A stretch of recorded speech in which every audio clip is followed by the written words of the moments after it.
Welcome to the pod. We're going. We're live, dude. We're live. We'll do it live. We'll do it live. We're back, baby. Welcome to the pod, dude. Welcome. 2 cents. We're your host, Josh. Spence. Heck yeah, dude. Back in the saddle. Let's go. How we doing, pal? I'm doing good, man. I'm excited to get back to this. I've missed it very much. We took a very long break. A little sabbatical. We've switched things up a little bit. This podcast might look a little bit different, but we're hoping everyone likes it. Heck yeah, dude. Yeah, so we usually shoot these Friday morning, and I feel like we had to miss 2 Fridays in a row, and then all of a sudden you kind of just get out of rhythm, and then it's like, well, we got to get back to the pod. Like, what are we going to talk about? So, because it's tough when it's like, hey, go do a podcast for a half hour. Yeah. Oh, all right. Do a podcast that people are going to want to listen to. Like, oh, okay. What does that mean? So for season 4 now, we have revamped what we're going to be doing. So Spence, why don't you tell the fam about it, dude? Yeah. So we're super pumped. We're gonna do more segments. So we want this podcast to still be short, something you can get a good laugh, get some good mindset stuff on your way to work or on your way home from work. So just a quick podcast, but we're gonna talk about stuff in segments. So we're gonna talk about some mindset, some books. We're gonna choke some it down. Bible study, some funny stuff on the internet, some Vikings talk, Minnesota Little Vikes, the Minnesota, not the Kindred Vikings, the Minnesota Vikings. Common misconception. Yes, the Minnesota football Vikings. We have also talked our good friend Dustin into quarterbacking the F it. Let's talk about the Vikes segment. I feel like that segment's gonna get loud. It's gonna get rowdy, and I feel like I feel like that's gonna be our longest segment because he's gonna get ramped up, and it's gonna take a minute to get him to come back down. Yep. But yeah. So what can somebody expect listening to us now?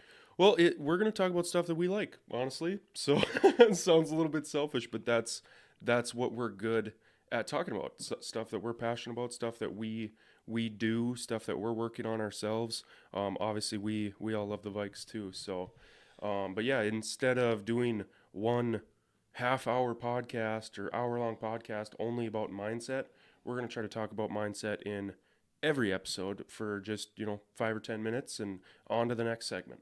So a little bit more broken down, a little bit more structured, but that way people kind of know what to expect when they listen to this podcast. I love it, dude. Season 4, baby. Me too. Let's go. Let's get it. Skull. Kindred Vikings.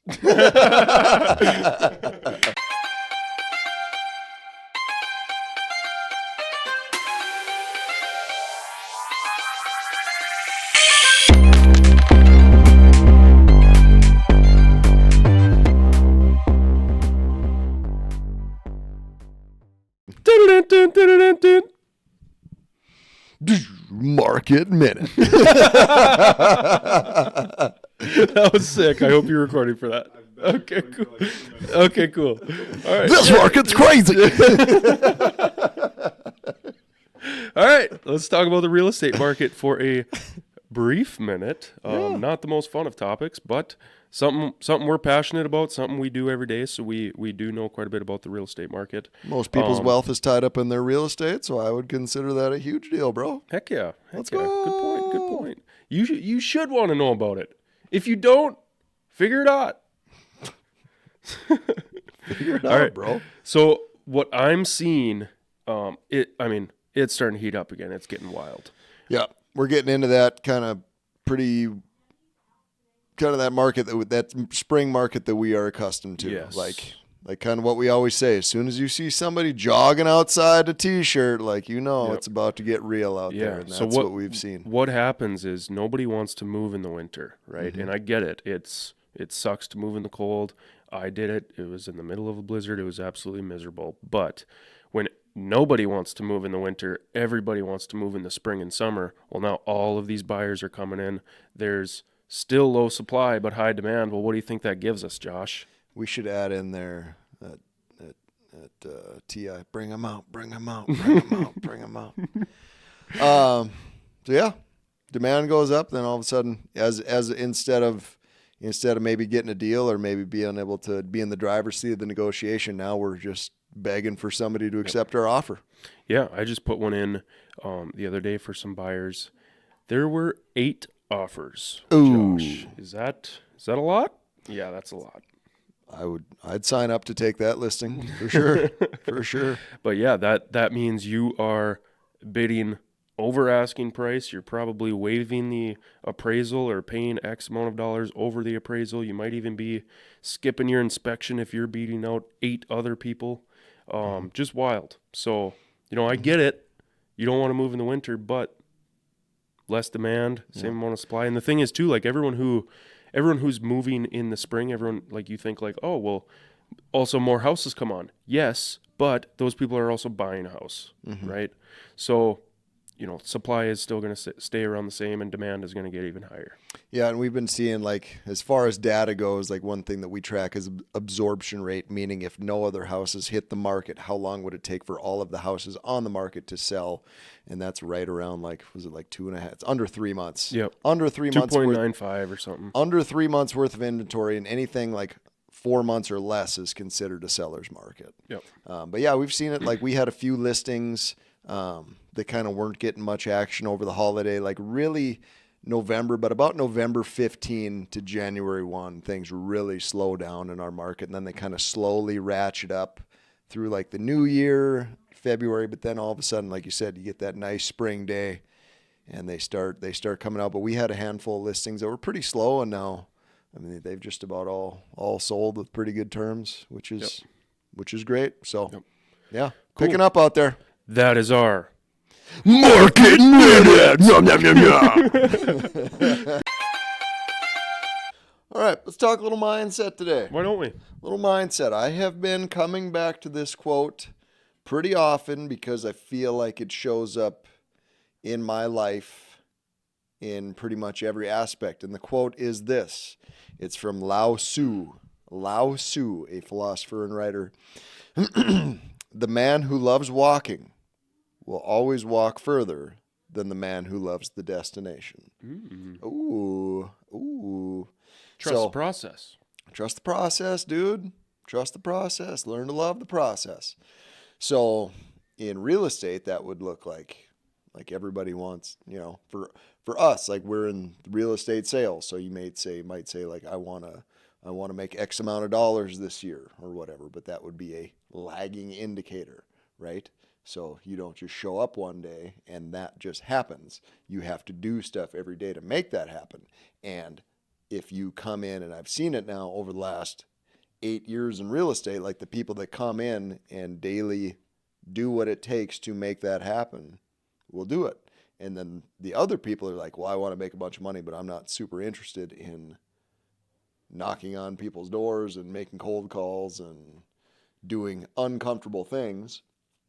They're not going to do it, and then they're not going to find the success, and then it's going to be like, well, now I'm going to get a side job and do a side hustle, and then before you know it, they're not in real estate anymore because they didn't fall in love with the process. In Brazilian Jiu-Jitsu, that would be another one where it's like, well, I want to be a black belt. It's like, oh, okay. Well, in order to be a black belt, you got to spend 10 years on the mat, and the first 5 of them just getting your butt kicked often. Yeah. Right. So have you learned to let's stay on jiu-jitsu. Like, have you learned to enjoy the process and going there and getting black eyes every day? Yeah. Well, everybody's different. Like, I've always kind of loved it. Like, from day one when we were first able to train, like I would go in there and we'd just drill, like we'd practice moves. And then like after like a week, he's like, hey, you can hop in and like roll with somebody now, and being super excited. And I was really bad. But afterwards, you're like, ooh, that sucked. Or I sucked at that or whatever. But like, I can't wait to do this again. But some people don't like that. Like, some people don't like having sore muscles. Some people don't like getting sweaty. Some people don't like, Yeah. I think you got to create ways to make yourself enjoy it. Like, I think about working out. I do not like working out. Some people are like, oh, I love the feeling of the gym. Not me. But I do enjoy sitting in the sauna afterwards, and I do enjoy listening to a book or listening to a podcast or music during it. So those are the things that I like. So you you learn to like that stuff while you're doing something that you don't like in order to get to that destination. Right. So it's like you could still like the destination. Like you start for a reason, Right. right? So it's like I want to get to this place, but it's like what do you have to do? Because like we know what you're not who you say you aren't like who you say you are. You're like you are what you do every day, right? So it's like so then you got to do those things, and yeah. So and then like okay, so what do I need to do to become a black belt? Like well, you need to train 3 days a week for 10 years or whatever. It's like, okay. And then maybe find like little wins in there, but just even, and I tell that to kids when I'm coaching them too. Like every time you put those skates on, like just be grateful and just like enjoy playing hockey with your buddies. And like Bodie right now, he loves Wayne Gretzky. He loves watching Wayne Gretzky highlights. And I always say like, you know why Wayne Gretzky was the greatest hockey player of all time? Because he loved to play hockey. He played hockey like his dad had a back outdoor rink for him, and he would skate before school. He would skate over his lunch hour, and then he'd skate all night. He just loved playing hockey. He didn't grow up saying like, I want to be the greatest hockey player of all time. He freaking loved playing hockey, and then that compounds and perpetuates itself. But yeah, loving to do the thing. So, and it was actually pretty cool. So Jay Keller said this the other day. He's another agent on our real estate team. So it made me feel good that some of the stuff that we talk about kind of rubs off or permeates or whatever, but he's just like, I need to eat better. I'm just going to love eating tomatoes. I think that was his example. Like, I'm just going to start to love eating tomatoes. It made me feel good because I say that all the time. I like say that to kids or say that to you. Like, just learn to love it, man. Yeah. Like, how do you be successful in real estate? Like, you got to talk to people about real estate. So learn to love talking to people about real estate or whatever.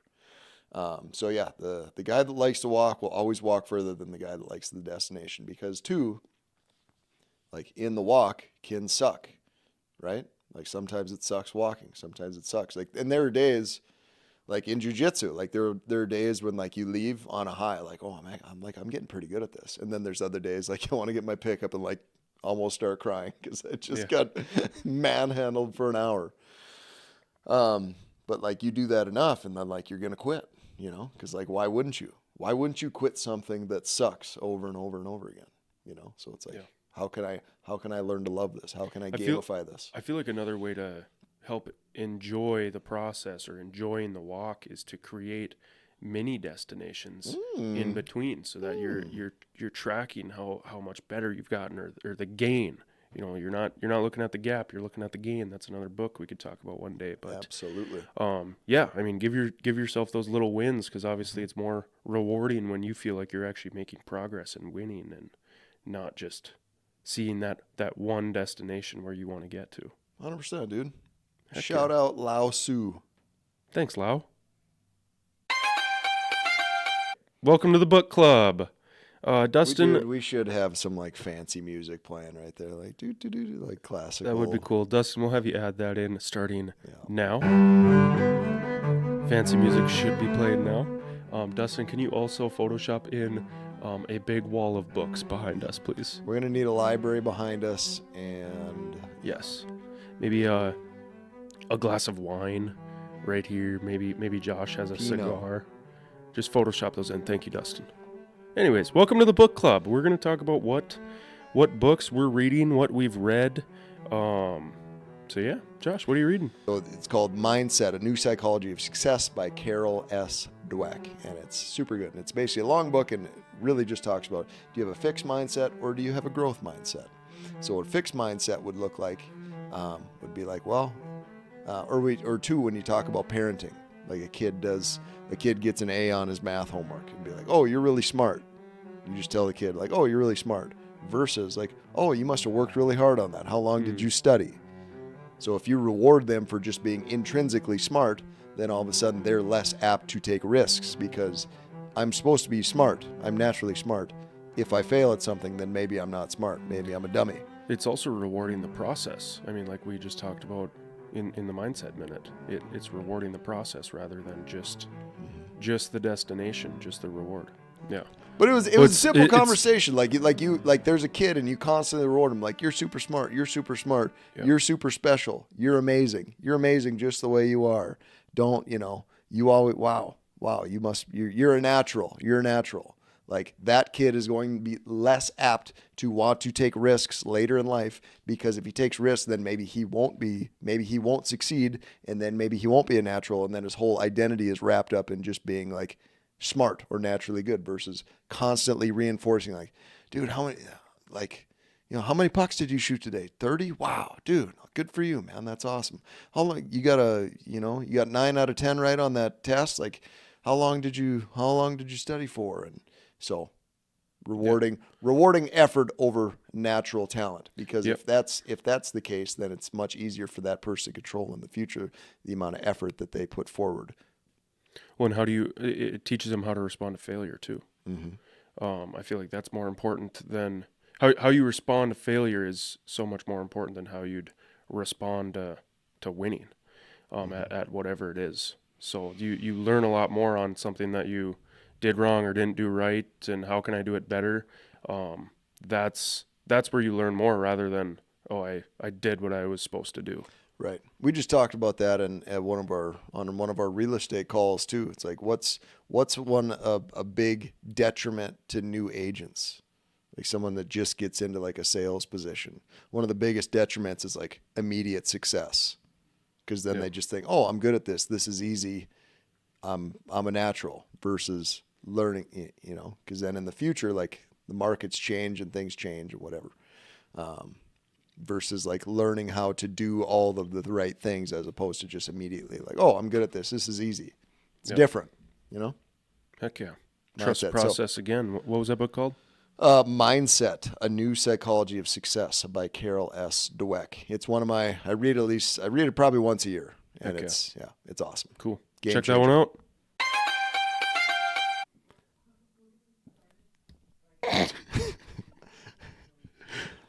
Low goals. Low goals. We'll work on it. We'll work on the intro. Keep taking these off the cuff here. Listen, dude, we're loving the walk right now. We're loving the walk. We're enjoying failing the a journey. little bit. We're loving the walk. We're learning a lot. Okay? We've got a homie in a closing at Regency Title, and she just texted me, I can hear you. So, shout out. Shout out. Sorry. Our bad, dude. So yeah, let's talk about. So one of the things that we wanted to do with our pod is really just be kind of hyper local and focus on what we got here in town. So I thought for the first one that we would do, I want to highlight the Fargo Moorhead Curling Club. I love that place. Okay. Curling is a different deal where. So like bowling, for example, someone just want to go bowling. Like you could go to the bowling alley at any time, like rent a pair of shoes and go bowl. Like curling's a little bit different in that like the ice needs to be prepared and then it's 4-on-4. So you got to have 8 people or at least 6 or whatever. But we just wrapped up another season of league at the curling club in Fargo. And it's like, I don't know. I just love it up there. Like one, it's like a world-class facility. Like they had one, it was on the north side for a long time, and it was a pretty rough club. Like I'm from Grafton. We've got a super nice club up there. And Grafton's was like significantly nicer than the one that they had in Fargo for a long time. But now it's crazy because it's been like before I got into real estate, I was curling. So it's been like 10 years. Yeah, 2014, I think.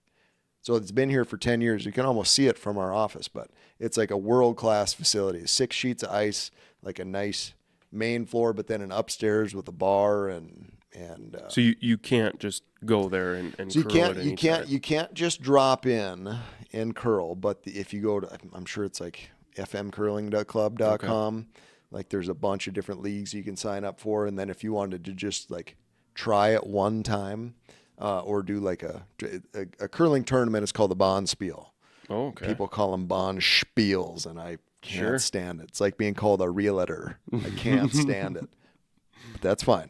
Like it's called the Green Spiel, so it'd be like 3, a team of very novice new curlers.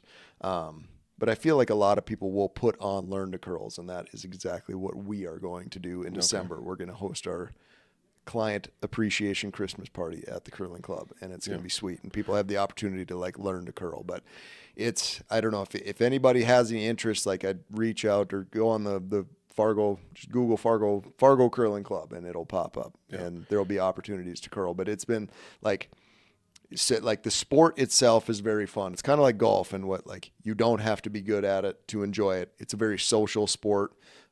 So there's a bar up there. You can order drinks or whatever and have them on the ice responsibly, of course. And it's considered like a gentleman's sport. So typically what'll happen, like everybody shakes hands before and after the game, and then the winner treats the loser to a drink after the game. So That's pretty cool. But what do you think? Like the only time I've curled was in like high school gym class one time, and it's not easy. It is way harder than it looks. That's for sure. Just to like balance and slide on the ice. I feel like not a lot of people have ever tried curling. Yeah, well, there's a higher barrier to entry, right? Yeah. Like you can't just, like I was just saying, you can't just show up there and be like, hey, I want to curl. Right. So like that's one of the things. Like our buddy Mary Jaster, she has taught curling for years and years, and she has taught some like super high level curlers now, which is pretty cool. But because she ran like an after school curling program and stuff. But yeah, it's kind of like one of those things where you almost have to be like invited, or kind of gotta. It's just a little bit different. But that's why when you talk to somebody, I would always say like, yeah, I curl. You know what curling is? Like, yeah, I've always wanted to try that, because it's a little bit tougher. So anyway, I would encourage anybody who's ever been interested, like go to Fargo Curling Club and just see what they've got available. Because I know they've got, like, I curl in a league on Monday nights, but I know they've got like women's leagues, they've got novice leagues, they've got open leagues. I feel like they even do like leagues over the noon hour for a couple weeks or whatever. So I'd encourage anybody to check it out. But it's a lot of fun. I love that sport. I hated it as a kid because it just wasn't as exciting or whatever. But as an adult, I've really learned to love it. So I would encourage anyone who's interested to check out the Fargo Curling Club. Heck yeah. Good local highlight. Local highlights. All right. This next segment is, we're not sure what it's called yet, but it's something funny or cool that I found on the internet. Something funny or cool that Spencer found on the internet. No. Oh, heck yeah. Well, yeah, so we eventually would like to get some kind of screen sharing thing that we could put in the video, because it's a lot of things that I look at on the internet are a video or a picture, and you can't just describe that into a microphone. But this one... it should be like trust me, this is funny. Yeah, right. Yeah, you can't just describe a meme. Sure. So, but I found this one and thought this was funny, so I'm curious if you guys would try this. 7-Eleven, the world's largest convenience retailer, today announced a collection of new sparkling waters in a variety of bold and cutting-edge flavors. The retailer teamed up with art-inspired beverage brand Miracle Seltzer to create a lineup of sparkling waters with flavors including lemon lime, green apple, sweet orange, and hot dog. Hot dog flavored water, dude. Yes. That's a Limp Bizkit CD. The Big Bite Hot Dog Sparkling Water combines the delicious and mouth-watering experience of 7-Eleven's iconic Big Bite Hot Dog into one refreshing beverage, ketchup and mustard included. Gone are the days of alternating bites of a hot dog with sips of a beverage. Now those on the go can swap the bun for bubbles. Here we go. Dude, I'm so glad that got interesting, because I was like, I don't think Spencer understands the assignment here. Like, I really... Hot dog, a sparkling hot dog water? But once you start getting into the hot dog water, I'm like, okay, I see where he's going with this. Would I try it? Would you try that? Absolutely, dude. No chance would I try that. That what sounds do you mean? Immediately like you're just gagging on whatever this is, just throwing up. Oh my God. Have you ever I don't boil hot dogs, but could you imagine just like letting that water cool and just drinking hot dog water? Gross. I can't imagine that. No.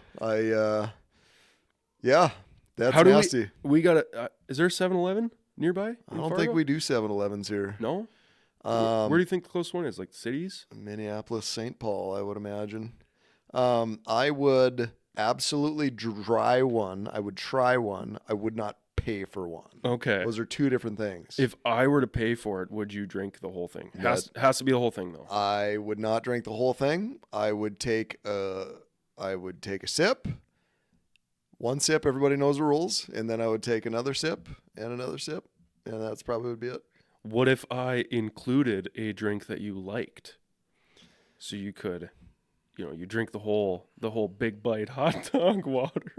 Well, then you treat yourself to a you nice would need Celsius. to wash down the hot dog water with something, or maybe just have a hot dog. Actually, Yeah. maybe Man, that'd be the only cure. The cure is in the disease. could you imagine just I don't going in to get your coffee and it's like, no, give me one of those big bite hot dog waters. Yeah, I need a little. Yeah, it's 2:00. I need a little pick me up here. Missed lunch today. I had a salad for lunch, but I need, Yep. I need a hot dog. Dude. All right. Man. Well, that is something interesting that Spencer found on the internet. Something interesting on the internet. Nah. All right. Next segment, Josh and Dustin. Let's talk about the Vikes. Oh, who's So Dustin? We've got a very special guest, our good friend Justin Splett. His actual name is Dustin, but We're gonna protect him he from helps first us privacy. with all of our technology things, but he is our Vikings guy. He's got sources. Okay, Dustin, I'm curious, what are your sources telling you about the Vikes? What should we talk about? The draft is coming up, as we know. The Vikings currently hold the number 11 and number 23 picks in the first round of the 2024 NFL Draft.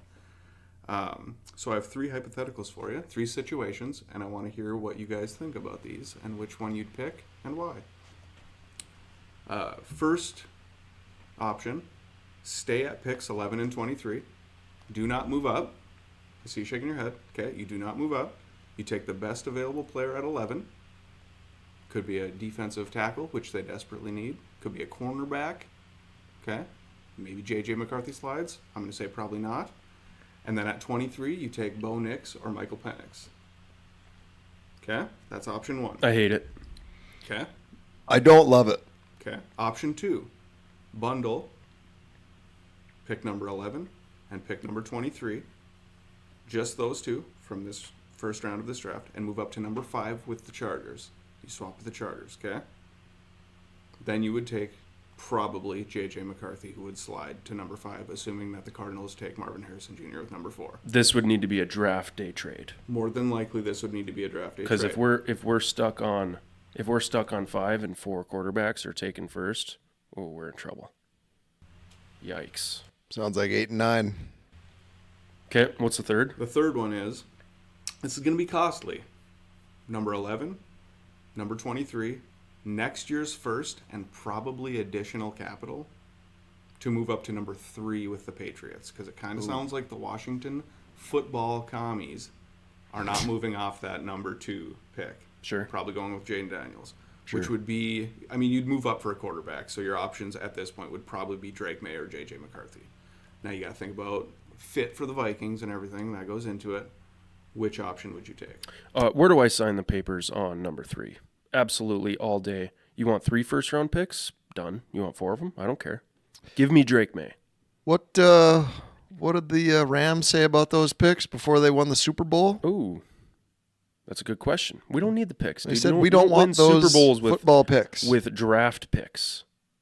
We want a quarterback. I need a hero. I'd like to interject for just a second. Sure. Last year, the Carolina Panthers went full Rams and said F them picks, right? Okay. Gave all of them up, moved up to number 1 and took Bryce Young. Now they don't have a first round pick for the next couple of years, and they have their best receiver is a 35-year-old Adam Thielen. Which is still very young. See, but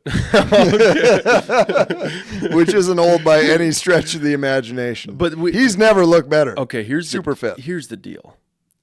First of all, I'm a gambling man. Okay, I'm I've all seen in. it. Let's I've seen it. let's gamble on the future getting a quarterback because that's just what needs to happen. The Vikings would be so much more fun to watch with a franchise quarterback, right? Somebody a young guy who That's our guy. Okay, we're gonna believe in him. A homegrown but also, guy. like I get the whole Bryce Young thing, but let's not rule him out yet because the Panthers, they stink. Has Bryce Young's story been written? Are we going to write this kid off after a year? That's what I mean. Think about the situation that the Vikings have. I mean, you could go into that team, and that's a place where a quarterback could excel. Where the Panthers, I mean, it's pure trash all around them. 100%. Yeah. I feel like the Vikes. What would you choose, Dustin? Which option are you taking? To be honest, I'm probably leaning towards option 2. But that would be a draft day trade. I don't like the idea of giving up future capital for a massive unknown, especially when you don't for sure know how the 1 and 2 picks are going to fall. You do. I mean, Caleb Williams is going 1. I mean, he wore pink lipstick and painted his fingernails. Like, listen, he might not belong in a Vikings uniform, but he could go to the Bears. That's fine. They're going to take him. It's going to happen. Dude, can we talk about your NFC North right now being just an absolute? Well, I mean, we're right now we're the worst team in the NFC North. 100%. That's what I'm saying. Like, okay, we need a quarterback. Jordan Love is going to be a great quarterback for the next 17 years for the Packers. You know, the Lions are my favorite team in the NFL, quite frankly, over last year. You know, love Dan Campbell, hate kneecaps. Like, let's go. And then the Bears, get the number 1 pick. I don't know. Yeah. This Caleb Williams is supposed to be just a generational type quarterback. So then just poor little Vikes up here. Yeah. We got to have a quarterback. Sam Darnold, he's not going to do it. If we want to draft, other positions with 11 and 23, sure, we might get 3rd in the NFC North. I'm not interested in that. I'd rather get a quarterback, let him sit behind Sam Darnold for a few games till he inevitably gets injured, and then send him to the Wolves. I need a hero. Ooh. In that case, then, so you're moving up to number 3. You're giving up everything. You're moving up to number 3, assuming that's the best position you can get into. Yep. Which quarterback? Let's say Jane Daniels might be on the table because we don't know if the commies are going to take Drake May or Guy's got one elbow. Which quarterback would you take between Jane Daniels, J.J. McCarthy, Drake May? I like Drake May, for sure. I like Drake May. I like that Josh McCown was his high school football coach. They've got some chemistry there, okay? He's a big guy. He can run. He's can improvise. He can make plays, when they fall apart. He doesn't need and I mean, I guess Jaden Daniels can too. None of them really, J.J. McCarthy too, none of them really need a, perfect pocket to make a pass. But I don't know. I like Drake May. He gets me excited, Is J.J. McCarthy, I mean, that's what always makes me nervous though. Like you get a stud like from Alabama, right? So like you got your Bryce Young. Like, was he that good of a quarterback, or was he throwing? Did he have like just men playing boys out there? Yeah, like, but you know what I mean? You can't win with that because the problem with Drake May, like his downside right now is that his team sucked. Sure. So like that's why he's that's falling down, and why people are saying I'd take another quarterback ahead of him. But that's what I'm saying. But then I the feel same like thing with the winning quarterback. all the Vikes are super high on this JJ character. Yeah, and it's like, well, is that really the deal, or was he on the best team with the best coach, the best? Yeah, I mean, I think all 4 of them: Caleb Williams, J.J. McCarthy, Drake May. Caleb Williams needs to stop painting his nails. I will say that. And Jaden Daniels. I think they're all going to be really good. I feel like in past drafts they would all. I mean, people are saying they all would have been like the number 1 overall pick. I don't know, man. This year's quarterback draft class is crazy. It is. And just give me one of them. Just give me one of them. Any one of them. I don't care. But when was the last time there was the Baker Mayfield, Lamar Jackson, Josh Allen draft? Where there was that all the same draft? Yeah. Yeah. Who else? Josh Rosen was the only guy. Sam Darnold and Josh Rosen were all in that draft as well. Yeah. And those are the only. And Sam Darnold, I mean, say what you will. I feel like he was the type of quarterback that if he went to a better situation, could have been better. Josh Rosen compared himself to Tom Brady before he got to the NFL. That guy stinks. I was high on Josh Rosen. I was so low on Josh Rosen. I thought Josh Rosen was going to be the best one. But to my point, I guess where I was going with that is like, what are the odds? Like usually it's like, okay, everybody's talking about 5 quarterbacks. Well, one of them is going to be pretty good. Probably. You know what I mean? Yeah. Yeah, you never know. I mean, they could. Do you guys remember Jamarcus Russell? Yes. I thought that guy was going to be the king of the world forever. He wasn't. No, he was not. How would you like? You just never know. Like it. How would you like to be that guy? Whenever NFL draft busts come up, you come up.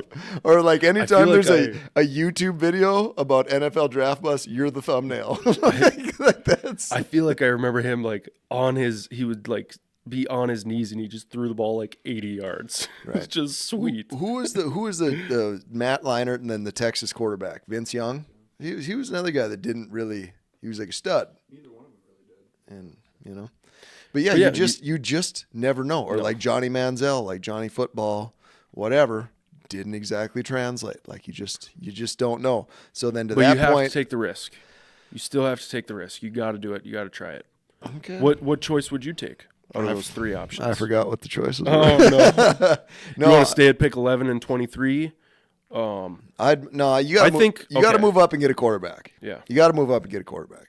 I would have paid Kirk Cousins. I love Kirk Cousins, dude. Yeah, you love just winning one playoff game, and I love it, dude. I love listening to. Don't get me wrong, I love Kirk Cousins too, but it was time to move on. I was all in on Kirk Cousins, dude. I wish we could have kept him, but it will be super cool. It's cool to just have the Vikes in the conversation of like who's gonna go up and get the quarterback. Because it's like we always joke about, gonna get a whatever offensive lineman with bad knees, yep. You know.